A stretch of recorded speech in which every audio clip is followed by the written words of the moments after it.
You ready? You can still kind of see stuff in the background. I'm trying to get rid of some of these extra homes and stuff. If I call your name, just come up and get this. Matt.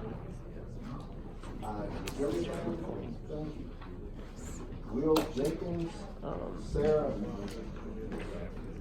Thompson. Price. Looks like no.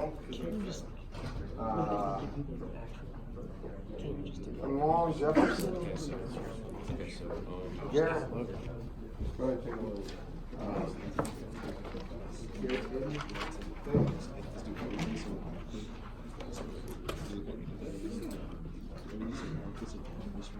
I'm sorry, Garrett Fields. Zachary, no. Keita Wu. I'm sorry, I was not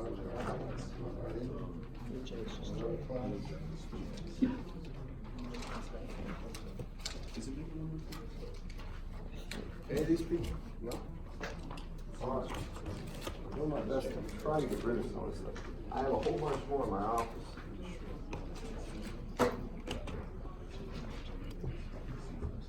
All right, any questions about the homework? There were a bunch of dial problems.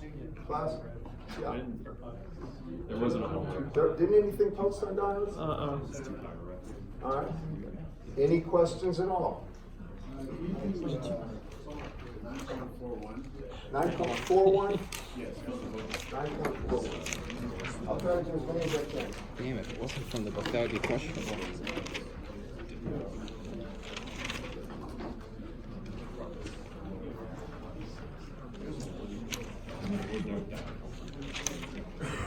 There's only one problem.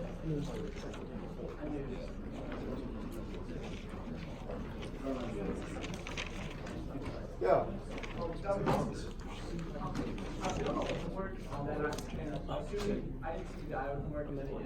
That's all right. What is the deal with homework 24 and 25?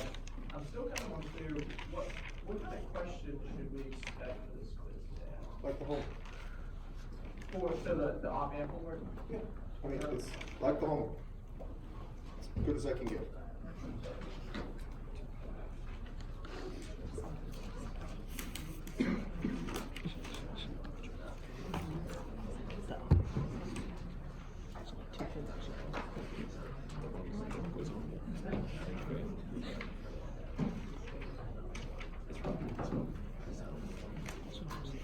That's what I think.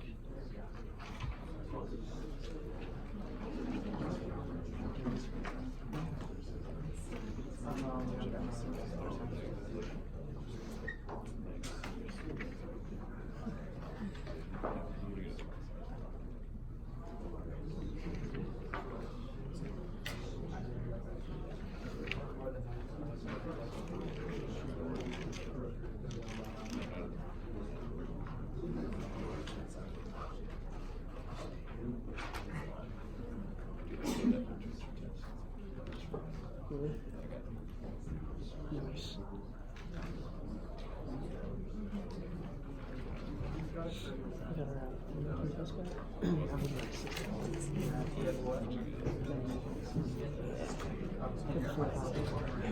What does that have? There's so many comments.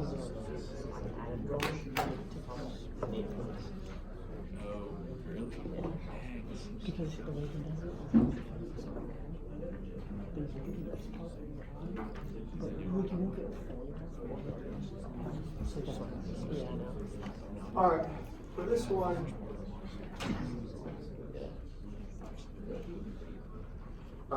for this particular problem, we can see that really this breaks down to the exact format as I had before when I showed you before when we had Z1 coming into the negative terminal, and this is plus or minus Vn right here. I'm going to show you one thing. This is a symbol for a ground as well. I don't spend much time in here. That symbol is simply a chassis ground. It means if you have a metal box that is enclosing a bunch of electrical equipment, the box is called the chassis. And when the chassis is considered zero potential, it's a chassis ground. That's the symbol for it. The ground that you see here with 3 lines is called a signal ground. It is for one particular board or a small part of a circuit. That's called a signal ground. Essentially, they're the same for anything you need to know. But there are slight differences because a chassis ground may, if that's the 0 volt potential, and if there's currents flowing off all these boards and stuff into the quote signal ground, between the signal ground and the chassis ground, there might be milliohms or tens of milliohms of resistance, and there may be tenths of volt difference. So the true value of the ground would be at the chassis ground. Just trust me on this one. Later on, if you ever get into instrumentation and they give you a lecture about this, you'll understand that symbol is chassis. For you right now in this class, for anything I test you on, they're all the same. That's chassis, that's signal. There's one other symbol for ground. Does anybody know this symbol for ground right there? Anyone in the room? What is it? Did you know it? Does anybody know? How many's seen it? What is it called? Anybody? It's called an earth ground. Have you heard that term? If you have anything to do with buildings and wiring around buildings, an earth ground is technically considered the ground where the earth does the grounding. But to make that happen, you have to get a long rod called a ground rod. It's solid steel. It's usually about 8 foot. Pound it in deep, and then measure the actual low frequency, actually the resistance between that rod and then there's another rod you place a long way away. And it has to be lower than a certain value, because what happens is that ground literally is the power company uses this and stuff, and it's a safety ground. Anytime you get a fault or a short in some equipment like your dryer, it'll go to earth ground and then spread that way, and it shunts the current away from the main wiring in the house that could cause a fire. And I'm not going to get there, just realize there are 3 different symbols. Everything you're doing, they're the same. It doesn't matter. They're all 0 volts. This, or this. Got me on this class? All right. Now, that said, what I talked about last time is if you have anything with impedances, where we have Z2 and Z1, and we wanted V out over Vn, I'm not going to prove this again. That's called a voltage gain. Let's see if I can get a better marker here.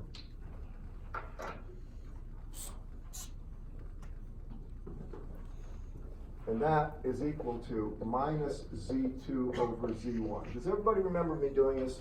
We can work it again if we need to, but it's a very simple thing, right? The reason I did that is because these fall into that template. I mean, that is a perfect template.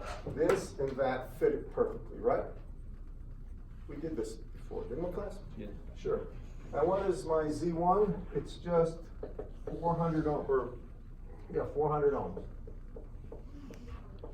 And what is Z2? Well, Z2 is 1 over R2 plus J omega C. Now, what is that? That's 1 over R2 is 1 over 4,000, right? Whatever that may be.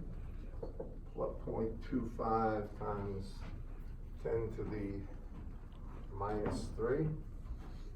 Or 2.5 times 10 to the minus 4, I think. And then it's times J omega is 2 pi times F times C right here. And C is 120 picofarad. It's a nice number because 120 times 2 pi is 377. So I can go ahead and say this is 377 times 10 to the minus 6 F right there. Y'all follow me, class? Now, one thing I like to do, and I tell people to do this, I don't like that 1 over 4,000. I'd rather have a 1 there. So on this equation, I'm going to do it here. I'll multiply top and bottom by R2. Are you with me, class? I want to get rid of that R2 and get a 1 there. So I make this 1, that's R2, and that's 1. This is R2 here. And therefore, what I'm going to do, I'm not going to leave it that way. I'm going to do it this way. R2 here is 4,000. 1 plus J omega is 2 pi F. And then R times C. Now R2 times C is equal to 4,000. 4 times 10 to the third times 120 microfarads. So that's 120 times 10 to the minus 6. So that's 4 times 120 times 10 to the minus third, and 4480 times 10 to the minus third, which is second one. So 4.8 times 10 to the minus 1, right? And so I can say just that times 4.8 times 10 to the minus 1. Now, that's basically, I'm trying to simplify it. I didn't have to, I could have left it like that, couldn't I? In fact, I'll leave it like that for this equation. So now when I take a look at this, and I'll do it right here. I'm just writing these down so you can see what can be done directly with them. When I take Z2 over Z1 as the gain, then I can take Z2 is R2 over 1 plus J times omega times R2C all over R1 or over 400. Or no, just put R1 there, pardon. Y'all see the only thing I'm doing is placing what I'm letting these be any value they want to be, the R's and C's. Understand, class? Now what I'm going to do is get the ratio of R2 to R1 out in front. So I have R2 over R1 here. And then I have 1 over 1 plus J times omega is 2 pi F times R2 times C. We're going to leave it like that for now. Can everybody follow me on this? Right? I'm going to see how I got to that point just based on R1, R2, and C. Just raise your hand if you do it. It's not hard at all, but you have to see it. Now once I have that, right, if I'm looking for that gain bandwidth product of the circuit, now I go down here and I think about the plotting I was talking about. On this axis, it will be the log of F, and the paper will take the log, right? So these just indicate orders of magnitude. Could be like 1, 10, 100, 1,000, so forth, all right? Those are equally spaced for in logarithmic, if it's a log paper. You all with me on this, class? And on the vertical axis here, it would be 20 times the log of the gain, or maybe just log of the gain. It doesn't even have to be that, but 20 times log of the gain right here. And that gain AV is a function of frequency. Now, if you look at this, I'm not going to take 20 times the log of this, but I'm just going to show you. When you're at low frequencies, take it at F equals 0. At F equals 0, this term is 0, isn't it, class? Can you all see this? That's 0, so R2 over 1 is the gain, isn't it? What is R2? 4,000, R1 is 400, or the gain, low frequency gain is 10. Can everybody see that? Can you show hands if you understand that? It's 10, right? It stays 10 till where? Till when this number right here becomes 1. And that's the way you remember it. Right? When that becomes 1, then I have 1 plus J1, and the magnitude is that, is the square root of 2, and that's the first cutoff frequency, 3 dB frequency, break frequency, you choose your term. It's where things start going down.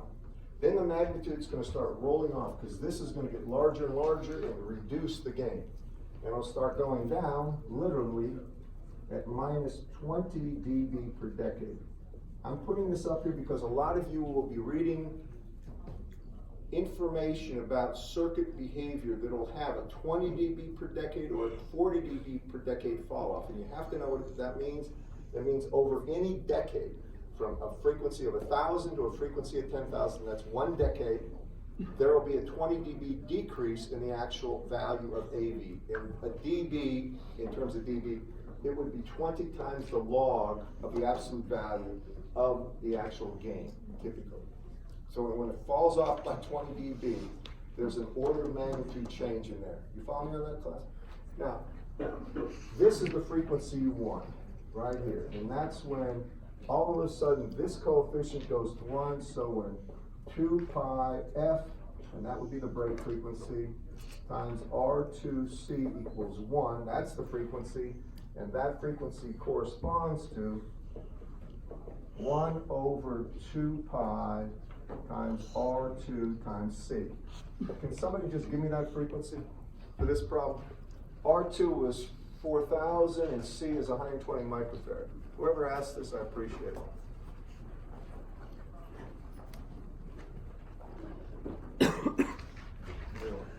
In the quiz, I'm not asking you for a gain bandwidth product, but I may on the test. So, just give me that number. Say again? Couldn't hear you. You said you will with this? You might? Possibly. In other words, you're responsible for it. Yes, sir. You gotta speak. Can you move down a little? I mean, why are you in the very back of the room like that? I can see still. I was just asking what it is that you want us to give you at the end. It's the gain bandwidth product, so I have to find that frequency and multiply it by the gain. It's 0.33. What? Hold on. What? You said we would have to do that in the quiz, or we would not? Not on the quiz. Move down a little so you can hear and see. It's hard for me to hear you, and I don't think you can hear him. It's not on the quiz. It could be on the test. Got it? What did you say? I was saying it's 0.332. The frequency? No, Is no, it no, 1 over no. 2 pi R2 times C? 1 over 2 pi R2 times C. R2 is 4,000, right? 4 times 10 to the third times 120 times 10. That's what I get. What is it? That's what I get. 0.332 hertz. Wow. These are usually very high. Is that really true? 120 microfarad. Yeah, that's a big capacitor. R times C.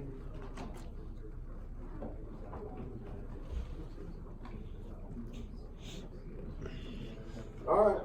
If that's the case, 0.233, really? No, 0.332. I said 0.332. Yeah. 0.332. Is that right? Yes. All right, then you take that and multiply it by 10. So it would be 3.32, which is a very weird number for a gain bandwidth product. Is that the answer? Is that the answer in the book? 3? See, that's bizarre. Normally, just for the record, this is normally tens of megahertz. Yeah. Normally. I think he meant to put down 120 picofarad. That's what I think he meant to put down, and he didn't. Yes?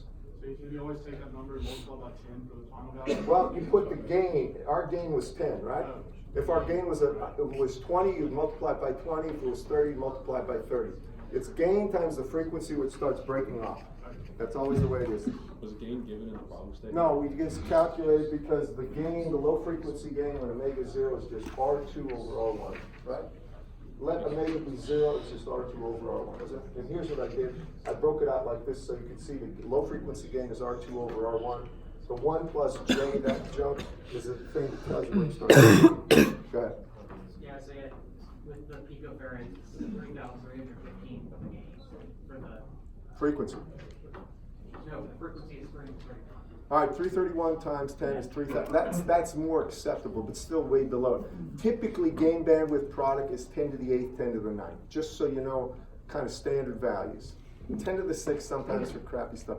Normally much, much higher, and that's the thing to keep in mind, especially if you're going to be designing circuits. Know what the relative value should be. A 0.3 gain bandwidth product just is insane. Nobody would talk that way in the real world about stuff. At least I don't think. Yeah. So in the gain equation, where does our negative go? It's the negative Z2 over Z1. Look, the gain bandwidth, this is always a magnitude here. Okay. So we really don't care about the negative sense, the inverting sense. They really look at the magnitude of the gain times the break frequency. That's the key. Did you have a question? No. Over here, anybody?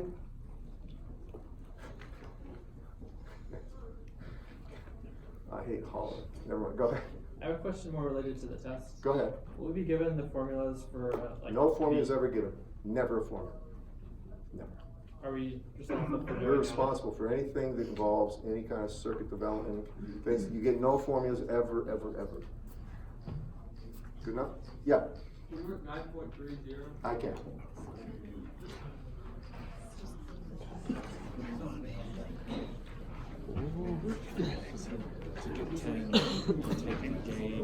For the amount of homework I gave you, just the sheer repetition should make you have it in memory without ever memorizing. If you're doing the homework, you want to be in trouble. Initially, it's just R2 over R1.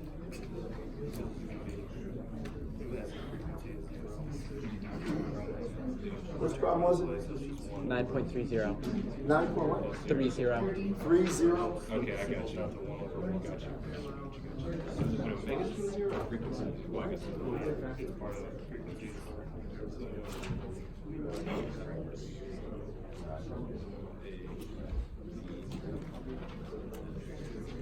Didn't we do this one? Yeah.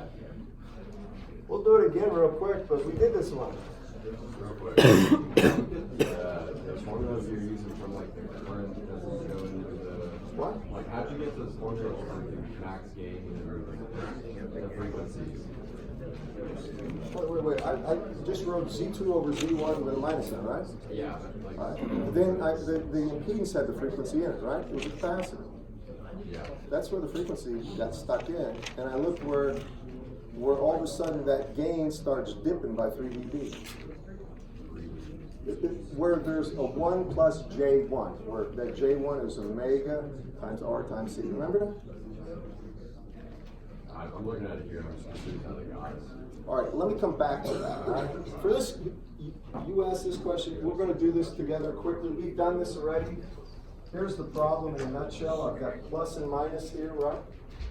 Then I've got something connected right to this terminal. I'm going to call that R1. Something connected right here. I'm calling that R2. Here's the output, right? Then I've got a resistance coming this way. I'm calling it R3. I don't care what the book does. Then I've got something coming back here, right? And then this, and it goes to ground. Call that R4. Isn't that basically the circuit? And this is Vn. Correct, class? What I'm looking for is V out, or really the ratio of V out to Vn. Correct? I'll get back to his question in 1 second. Now we did this before. The whole key to this is always finding the voltage on either the plus or minus terminal. In this case, we're going to get the voltage at this point in terms of the plus, or in terms of the output voltage. Can you all see the voltage right here at that point is really the voltage division of the output voltage. It's going to be output voltage times R4 over R4 plus R3. How many see that right there? Right? It's just going to be this resistance over the sum of these two times V out. So this voltage right there is V out times R4 over R4 plus R3. One thing I want to comment on is when you talk about voltage division, it doesn't matter the orientation of the resistors. This could be up this way and grounded, could be down this way and grounded, could be straight. Don't ever think the orientation of the resistor matters. Some people follow the resistors on a slant. It makes a difference. It doesn't make any difference. The only thing that matters is what's connected at the other side. In this case, it ground. All right? So that's the voltage there. Now, and I'll just call that V plus. If that's the voltage there, that's the voltage there, right? That means V plus is right there. Correct, class? Which is that voltage. If that voltage is there, that means this current, I'll call I1, is just V in minus V plus over R1. Agreed? Who asked this question again? Who asked it? Did you ask it? Who? Oh, all right, you. You all, can you see it? Yes, sir. All right, now if that's equal to the current, right, then that current can't flow in here, it has to flow this way. Agreed? Class, right? If it's flowing that way, it means this voltage right here, call it V2, is simply going to be I1 times R2. Now I can substitute in for V plus right here. Then I can take that equation with V and V plus and stick it there and multiply it by R2. But without going through that, because we've been through it a few times, my V out will be equal to simply starting at the ground, because the output voltage here, you always start at the ground, right guys? Listen to me now. I come around here, I hit the ground here, and then I get an increase of V plus. Does everybody see that? Can you all see that? I was at ground at 0, I get an increase here of V plus, and then I come over here, there's no voltage difference, and it's a decrease of V2. It's V plus minus V2. And here, you just start plugging in the values. You're going to get, this is going to be a function of V out and V in, right? Then you simply factor out V out on one side times its coefficient, the Vn times its coefficient on the other, then get the ratio, right?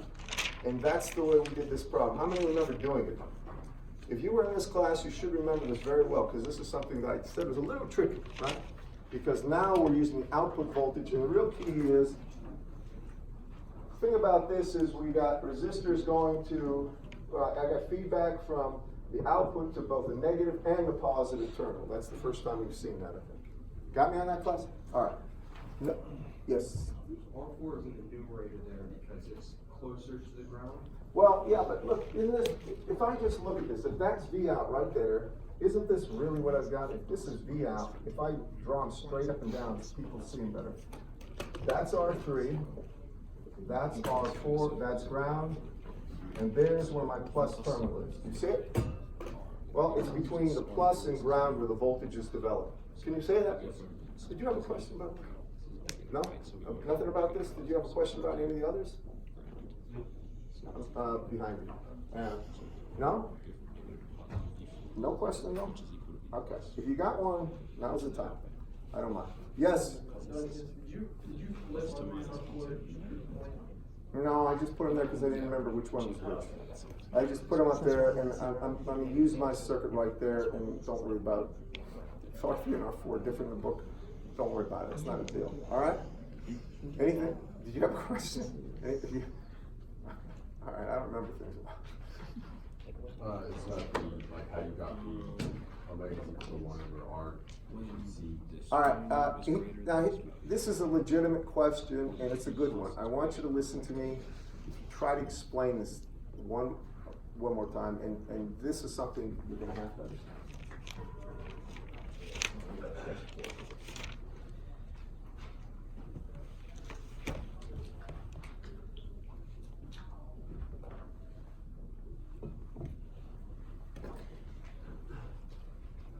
All right. Now, I did this in terms of the simple basic amplifier circuit, but no matter what, when you get output over input, that's gain. Follow me? That's called gain, or A, amplification factor. So I use this template. I said, if this is Z1, comes in, this is negative, this is positive, ground that, and then I have Z2. That's V out, that's V in. First thing I said was, I know AV is V out over V in, and that's equal to minus Z2 over Z1. Now, I made no stipulation for what elements could or couldn't be used. You could have a whole bunch. You could have 20 different elements, right? But nevertheless, that's the form it would take if that was really the topology of the situation. On the one we did, this Z1 was simply a resistor. Z1 was simply a resistor equal to 400 ohms. That's what it was.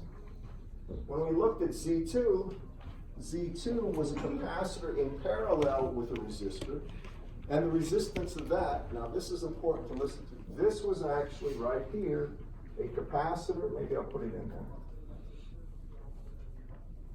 And then I'll explain what I was doing. You had a capacitor here, and you had a resistor here. And that was called R2. And I'll go ahead and replace this with resistor 2, because I think you know what the actual equation is there. Now, Z2 was equal to 1 over R2 plus J omega C. That's just 1 over the first impedance plus 1 over the second impedance, right? Impedance of a resistor is R, 1 over that is 1 over R. Impedance of a capacitor is 1 over J omega C, 1 over that is J omega C, right? But I don't like that way, because I try to get, if I have a J, anytime I got a J, I'm going to 1 next to it, right? Because it will tell me automatically, very quickly, what the 3 dB frequency is. So what I do is multiply both sides by R2, top and bottom by R2. That makes this 1, and that makes this R2, and makes this R2. Agreed? Now here's where it's important. Now I'm going to write this equation so I can get, if possible, the low frequency gain broken out from the actual 20 dB fall off. And by that I mean this. When I take AV here, and I say it's equal to minus Z2 over Z1, I know that's really gonna be minus R2 over 1 plus J omega R2 times C. And it's dividing that by R1, right? That's just sticking in the values into that gain equation. Agreed, class? Now, I want to try to break out what's called the DC gain. I can see when I say the DC gain, it means the coefficients have nothing to do with omega. So I can see I have R2 over R1, there is a minus sign, and then I have 1 over 1 plus J omega R2 times C. Agreed? Are you with me, everyone? This R2 over R1 is called the low frequency gain. If you let omega be 0, if it was DC, that would be the gain, right? And it will be the gain, or approximately the gain, until that becomes 1. You follow me? If you're at very low frequencies, and this is much less than 1, 1 plus J something 0.001 is 1. Right? Until this gets to be comparable to this, until this becomes 1, the overall gain doesn't start to fall in terms of magnitude. Does everybody see that? So the way we get to 3 dB break frequency is we make this coefficient 1. We make omega R2C equal to 1. That is the frequency we're after. Now omega is 2 pi f. Does everybody understand that? Omega is 2 pi times f in hertz. Omega is in radians per second. This is in, our frequencies are always in cycles per second or in hertz. So that means I take this and make it 2 pi f times R2C equal 1. Or really f is equal to 1 over 2 pi R2C. And what we call that, what I call that, and you can call it anything you want, I call it the break frequency or the 3 dB frequency or any other thing you want to call it, doesn't matter. But that's the frequency that you calculate and then multiply by the DC gain, the R2 over R1 magnitude, that gives you the gain bandwidth product. Gain being the low frequency gain, bandwidth is where the frequency gain starts falling off. Does everybody follow me on that? Now, this is for almost all circuits, all standard amplifying circuits. Almost all. It looks like that. Got me? Did that answer your question? Yeah. Okay. Other questions?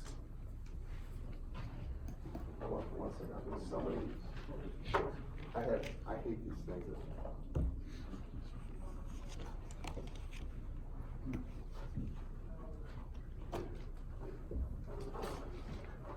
I have got more. A lot of meetings really aren't necessary. That's fine. I've got another meeting. Yeah. 2 questions. The gain bandwidth product, what exactly does that signify? How well the circuit works. The larger the gain bandwidth product, the better it is in a general sense. That's it. And for the second one, can you just put up a formula, please, for decibels to like a normal lot noise? Yeah, I can tell you when Would it be necessary for the decibels? no.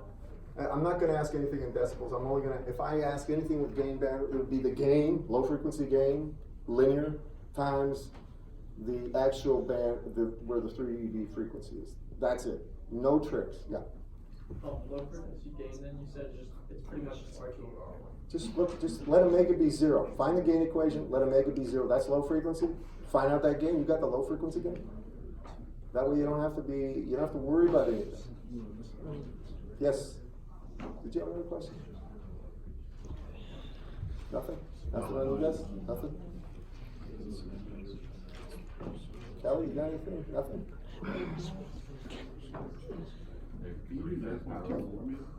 2-4?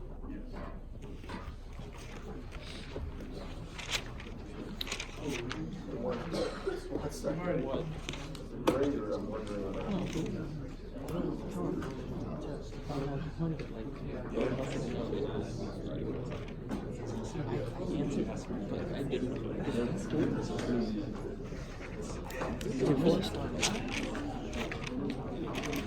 Pretty far back.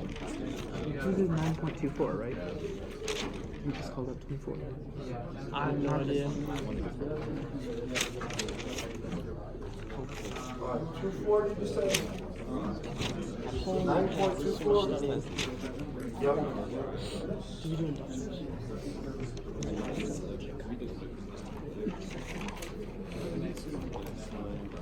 Trains.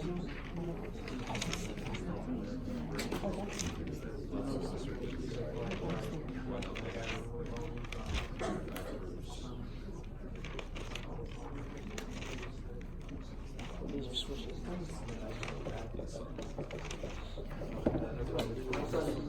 Yeah.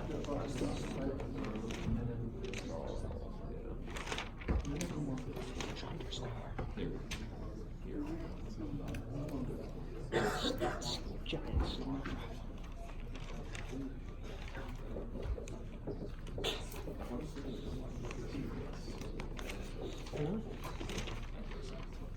What's the value for this resistor?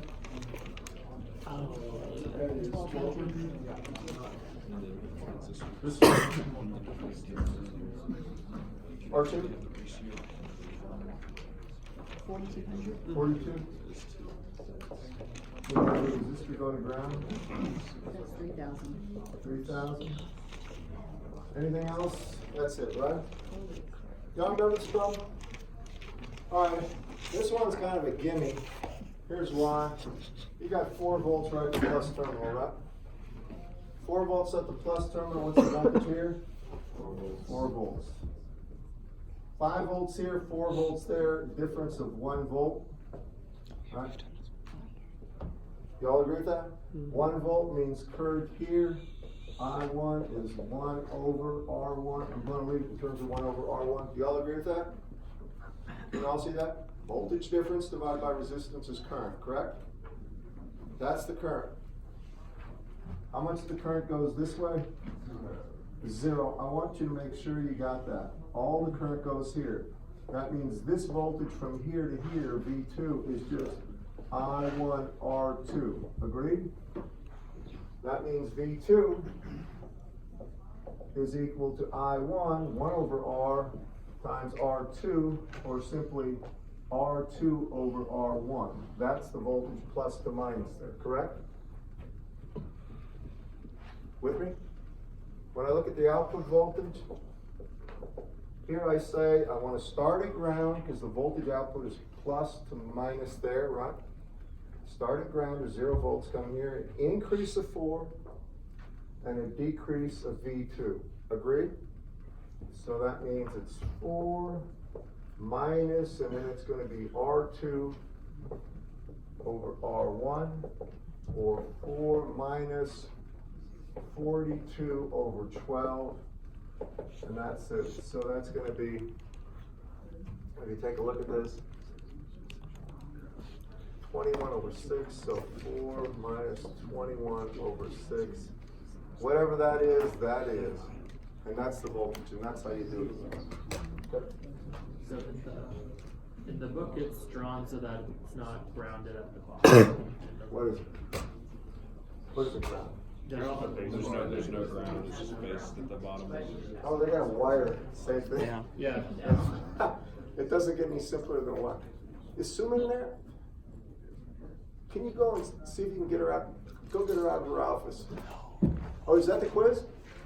Is she coming? Oh, she is? All right. Well, wait, just stay there, don't worry. We can just wait like 10 minutes. What? We could just wait like 10 minutes and not do it. I'm waiting for, there she is. All right. Another question? I can do a quiz in 1 second. Any other questions before we move on? All right, come on down.